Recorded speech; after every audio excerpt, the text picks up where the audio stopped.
My brother Jason and I moved out to Colorado several years back. We both wanted to live by the mountains, but neither of us could afford to on our own, so we split the rent on a townhome in the suburbs right outside of Denver.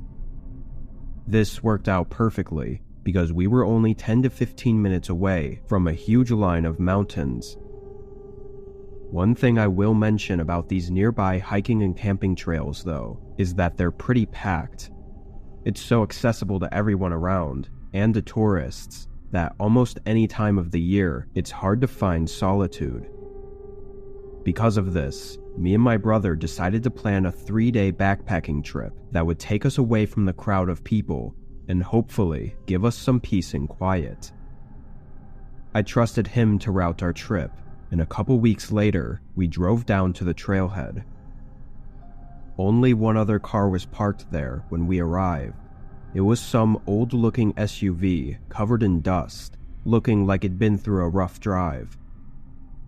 Seeing as it was likely only one other person was hiking this route, we went in with a positive attitude.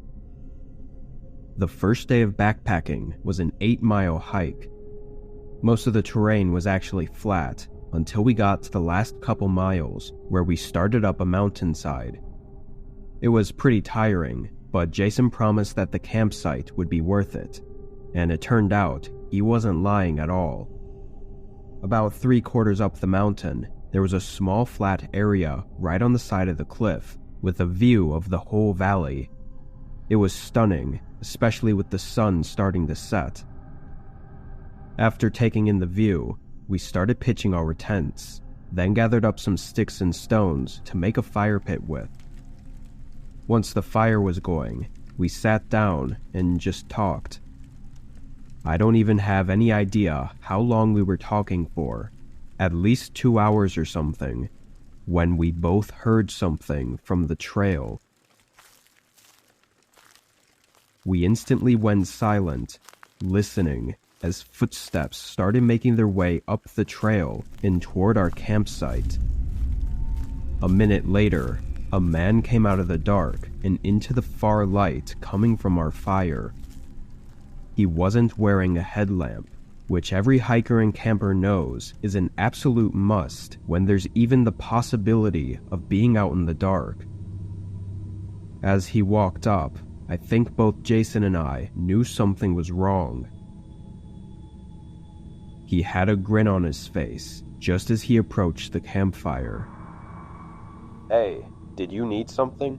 Jason asked, standing up. The man looked at Jason, then at me, keeping his grin as he started to explain himself. He said he was a park ranger and had been following our trail for a while. He said this section had been closed off for the season and we couldn't be here. Something was really off though, because we knew this park was open and we had even gotten permits from the state the day prior to camping out there. We also knew that park rangers would not be out here in the middle of a mountain trail at night. But if he wasn't who he said he was, then what was he doing out here? I could tell Jason's mind was racing too, as we both looked at the man and started asking questions, but he cut us off quickly. "You both need to leave with me right now. Pack up and follow me. I'll lead you guys back to the trailhead." We stood there in silence for a moment, taking in what he just said and realizing that there was something seriously wrong here. The man still stayed by the fire with that same grin on his face. "No, we're staying here," Jason said. The man looked at him again, then at me, keeping that same eerie grin as he just turned around and walked away. Terrified, we didn't even speak for a few minutes, just listening to make sure he didn't come back. Then we grabbed some more dry sticks and rekindled the fire. Neither of us were sleeping. We stayed up the entire night, sometimes hearing what we thought were footsteps again, but never seeing the man. Once the sun was up, we packed and left, cutting our trip short and retracing the trail back to our car. When we got back, that same dusty SUV was there, which got us both wondering if that hiker had run into the same man as us, and what happened to them. We notified the police, but ultimately found nothing out of it.